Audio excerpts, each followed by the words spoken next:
Tahukah Anda bahwa saat memakan brokoli, sebenarnya Anda sedang memakan ribuan bunga yang belum mekar? Iya, sungguh mengejutkan. Hari ini kita akan membahas tuntas cara menanam brokoli di lahan terbuka. Saya akan membagikan skema penanaman yang tepat, cara perawatan yang jitu, dan rahasia utama untuk mendapatkan kepala brokoli berukuran raksasa yang padat. Banyak orang mengira menanam sayuran hijau ini sangat sulit dan hanya cocok untuk petani profesional di dataran tinggi. Tapi benarkah demikian? Siapkan diri Anda, karena rahasia yang akan saya ungkap di video ini mungkin akan mengubah cara Anda berkebun selamanya. Pasti Anda tidak sabar untuk mencobanya sendiri di rumah. Coba tulis di kolom komentar sekarang. Apakah Anda tim yang suka makan batang brokoli atau hanya memakan bagian atasnya saja? Mari kita mundur sedikit ke belakang untuk memahami karakter tanaman ini. Brokoli adalah anggota keluarga kubis-kubisan yang dulunya berasal dari wilayah Mediterania. Sejak zaman Romawi kuno, sayuran hijau ini sudah sangat dihargai karena rasanya yang lezat dan kandungan nutrisinya yang luar biasa tinggi. Secara alami, brokoli menyukai cuaca yang sejuk untuk bisa tumbuh maksimal dan membentuk bunga yang sempurna. Oleh karena itu, memahami karakter asli tanaman ini adalah kunci sukses pertama kita. Dulu, mungkin hanya petani di daerah pegunungan yang berani menanamnya. Namun dengan teknik adaptasi modern dan pemilihan varietas yang tepat, kita sekarang bisa menanamnya di berbagai kondisi lahan terbuka. Jadi, mari kita mulai perjalanan menanam brokoli kita dari langkah-langkah yang paling mendasar namun sering diabaikan. Langkah pertama yang paling krusial dalam perjalanan menanam brokoli adalah memilih waktu yang tepat dan menyiapkan tempat tinggalnya. Brokoli adalah primadona di cuaca sejuk. Jadi, waktu terbaik untuk memindahkan bibit ke lahan terbuka adalah pada awal musim hujan atau akhir musim kemarau, ketika terik matahari tidak terlalu menyengat tajam. Nah, mari kita bahas tentang tanah. Bayangkan Anda sedang menyiapkan tempat tidur yang empuk dan bergizi. Tanah yang ideal harus gembur, kaya akan bahan organik, dan memiliki tingkat keasaman di angka 6,0 hingga 7,0. Sebagai contoh, jika tanah di kebun Anda keras seperti batu bata, Anda wajib menggemburkannya terlebih dahulu menggunakan cangkul. Setelah itu, campurkan kompos atau pupuk kandang yang sudah matang sempurna dalam jumlah banyak. Banyak mitos beredar di kalangan pemula bahwa semua jenis tanah bisa langsung ditanami asalkan disiram air setiap hari. Itu salah besar. Tanah yang padat dan keras akan mencekik akar muda brokoli Anda, membuatnya tumbuh kerdil dan dipastikan gagal membentuk kepala bunga yang besar. Jadi, luangkan waktu 1 hingga 2 minggu sebelum hari penanaman untuk memanjakan tanah Anda.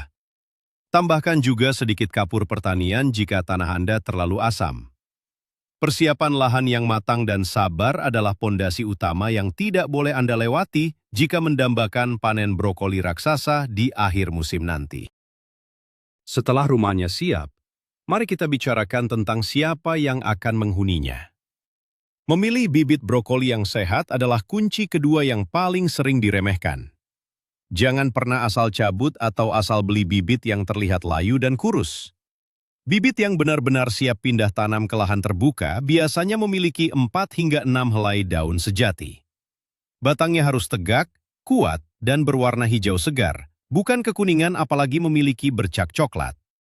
Coba perhatikan ilustrasi ini. Ibaratkan Anda sedang memilih seorang atlet untuk perlombaan lari maraton.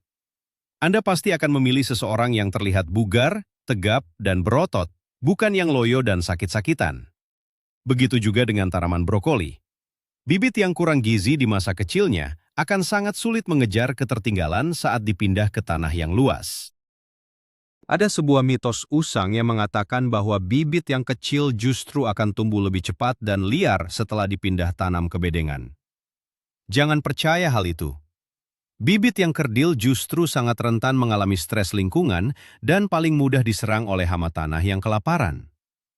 Jadi, pastikan Anda menyemai benih unggul di wadah terpisah selama 3 hingga 4 minggu sebelum akhirnya memindahkannya ke lahan utama. Jika Anda membeli bibit dari petani lain, teliti bagian bawah daunnya. Pastikan tidak ada kutu atau telur ulat yang bersembunyi. Memilih bibit juara adalah langkah pintar untuk menghindari kekecewaan. Nah, sekarang saatnya kita menata posisi mereka di lapangan. Ini dia, rahasia skema penanaman yang sering membuat pekebun pemula kebingungan dan melakukan kesalahan fatal.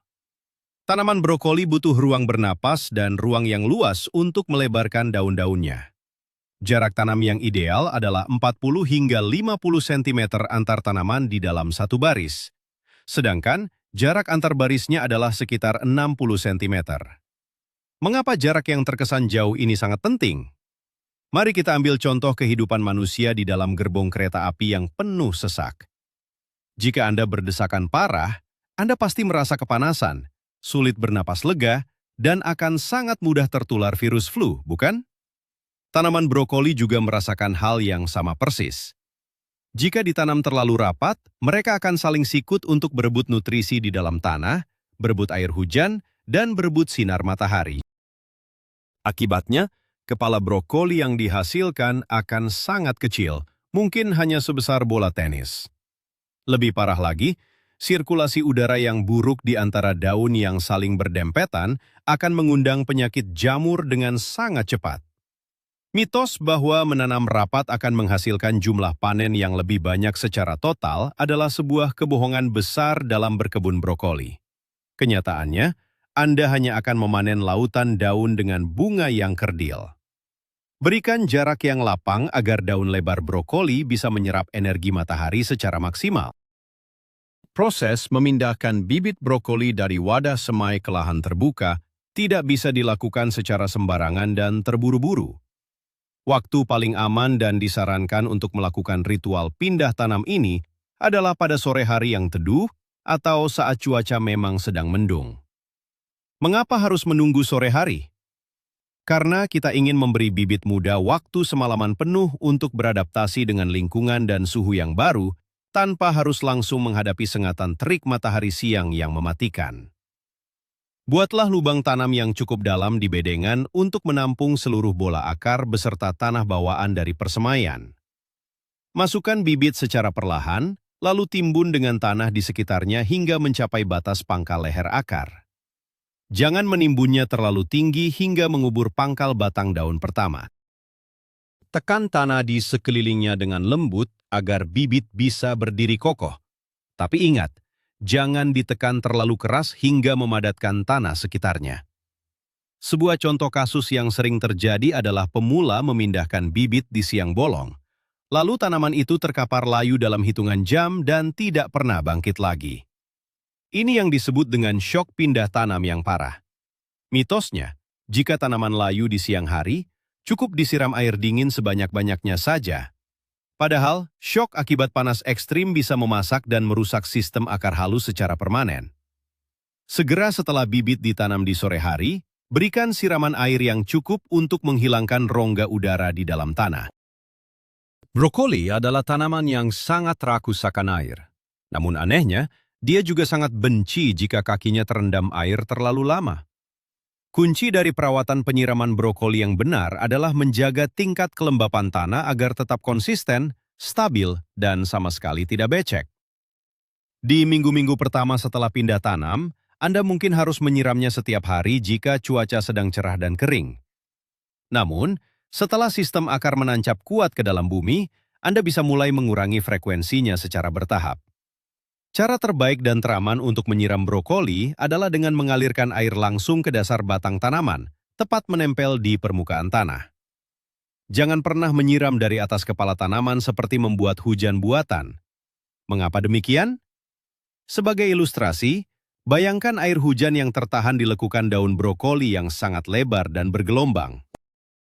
Air yang menggenang di sana, terutama saat malam hari tiba, adalah tempat pesta pora yang paling disukai oleh spora jamur dan bakteri pembusuk daun. Banyak pekebun terjebak mitos kuno bahwa menyiram seluruh daun akan menyegarkan tanaman saat cuaca sedang panas-panasnya. Faktanya, tetesan air yang tertinggal di atas daun justru bisa berubah menjadi lensa kaca pembesar alami yang akan membuat daun hangus terbakar sinar matahari. Pastikan tanah selalu lembab hingga kedalaman sekitar 15 cm. Kekurangan air sedikit saja di masa pertumbuhan awal akan memaksa brokoli berbunga prematur dengan ukuran mini yang menyedihkan. Mari kita masuk ke bagian nutrisi atau asupan makanan utama bagi tanaman brokoli. Untuk bisa menghasilkan kepala brokoli yang padat, berat, dan berukuran raksasa, mengandalkan pupuk dasar di awal tanam saja tidak akan pernah cukup. Tanaman ini adalah pelahap unsur hara yang sangat rakus. Anda wajib memberikan pupuk susulan setidaknya 2 atau 3 kali selama masa pertumbuhannya di ladang. Pemupukan susulan pertama biasanya dilakukan sekitar 2 hingga 3 minggu setelah bibit berhasil dipindah tanam. Pada fase ini, gunakan pupuk yang kaya akan unsur nitrogen untuk mempercepat laju pertumbuhan daun dan memperbesar batang. Ingat aturan emasnya. Daun yang besar dan sehat adalah pabrik energi utama yang nantinya bertugas membesarkan bunga brokoli. Pemupukan kedua sangat krusial, yaitu saat Anda mulai melihat bakal bunga kecil atau tunas bunga muncul di titik tengah tanaman. Saat fase penting ini tiba, segera kurangi asupan nitrogen dan ganti dengan pupuk yang tinggi akan unsur kalium dan fosfor. Banyak orang melakukan kesalahan fatal di titik ini. Mereka terus-terusan memberi pupuk nitrogen dosis tinggi tanpa henti. Mitosnya, semakin banyak diberi pupuk daun, maka bunganya juga akan ikut membesar secara otomatis. Padahal efeknya justru sebaliknya. Tanaman hanya akan fokus menumbuhkan daun raksasa berlebihan, sementara kepalanya tetap kecil, teksturnya sangat gembur, dan mudah hancur saat direbus. Sebagai contoh tambahan yang bagus, berikan pupuk kompos cair setiap 2 minggu sekali untuk asupan nutrisi mikro.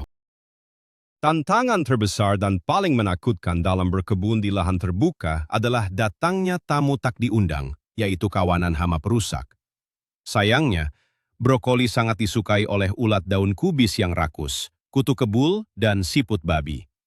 Daunnya yang lebar, hijau, dan lezat adalah restoran mewah bintang 5 bagi mereka. Tapi tenang saja, kita bisa mengatasinya tanpa harus menyemprotkan racun kimia mematikan ke sayuran yang nantinya akan kita makan sendiri. Langkah pertama yang paling jitu dan efektif adalah melakukan inspeksi visual secara rutin. Luangkan waktu sejenak di pagi hari untuk memeriksa dan membalik bagian bawah daun. Jika Anda melihat sekumpulan telur kecil berwarna kuning terang atau ulat hijau yang pandai menyamar, segera ambil dan singkirkan menggunakan tangan. Ini adalah cara mekanis paling kuno namun 100% ampuh. Ilustrasi cerdas yang bisa Anda terapkan adalah menggunakan sistem penanaman pendamping. Tanamlah bunga kenikir atau kemangi yang wangi di sekeliling bedengan brokoli Anda. Aroma tajam dari tanaman pendamping ini terbukti secara ilmiah mampu mengelabui penciuman nengat yang hendak mendarat dan bertelur di daun brokoli kita. Mitos yang beredar luas di masyarakat adalah hama kutu akan hilang dengan sendirinya jika tanaman disiram air secara deras setiap hari. Sayangnya, ulat dan kutu tidak takut mandi air.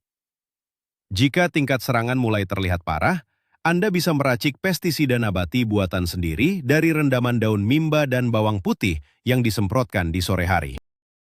Akhirnya, kita tiba di momen puncak yang paling ditunggu-tunggu oleh semua pekebun, yaitu masa panen tiba. Kapan waktu yang paling tepat untuk memotong kepala brokoli yang indah ini? Tanda utama bahwa brokoli sudah siap panen adalah kepalanya terasa sangat padat, kencang saat Anda tekan dengan lembut, dan warnanya hijau tua merata di seluruh permukaannya. Kuncup-kuncup bunganya harus dalam keadaan tertutup rapat, berukuran sekitar sebesar kepala jarum pentul. Jangan pernah bersabar menunggu sampai kuncup bunga mulai merekah, merenggang, apalagi sampai berubah warna menjadi kekuningan bunganya. Jika hal itu sampai terjadi, rasanya akan berubah menjadi pahit di lidah dan teksturnya menjadi sangat berserat dan keras di kunyah. Mitos yang sangat fatal bagi pemula adalah sengaja membiarkan brokoli berlama-lama di ladang dengan harapan ukurannya akan membesar tanpa batas setiap harinya. Padahal, setiap varietas brokoli punya batas ukuran maksimal. Begitu kuncupnya mulai menguning sedikit saja, kualitasnya langsung terjun bebas. Saat memanen, wajib gunakan pisau dapur yang sangat tajam. Potong secara miring pada batangnya, sekitar 10 hingga 15 cm di bawah kepala utama. Kenapa harus dipotong miring? Coba bayangkan jika Anda memotongnya mendatar, genangan air hujan akan berkumpul di bekas luka potongan dan menyebabkan pembusukan batang. Jika dipotong miring, air akan mengalir jatuh. Rahasia terbesarnya, jika tanaman sehat, dari tunas ketiak daun akan muncul brokoli mini yang bisa dipanen lagi nantinya. Itulah tadi perjalanan menakjubkan dari sebutir benih kecil hingga menjadi kepala brokoli raksasa yang menawan di lahan terbuka Anda. Perubahan nyata akan segera terjadi ketika Anda mulai memperhatikan hal-hal detail yang kita bahas tadi. Mulai dari sabar mempersiapkan tanah yang gembur dan kaya kompos, disiplin menjaga jarak tanam agar tanaman tidak saling berebut nutrisi layaknya di gerbong yang sesak, hingga mengubah teknik penyiraman langsung ke bawah untuk mencegah hancurnya daun oleh jamur pembusuk. Titik balik kesuksesannya terletak pada momen saat Anda menghentikan asupan nitrogen dan menggantinya dengan kalium tepat di saat bakal bunga pertama kali muncul. Ini adalah rahasia terbesar yang paling sering diabaikan orang.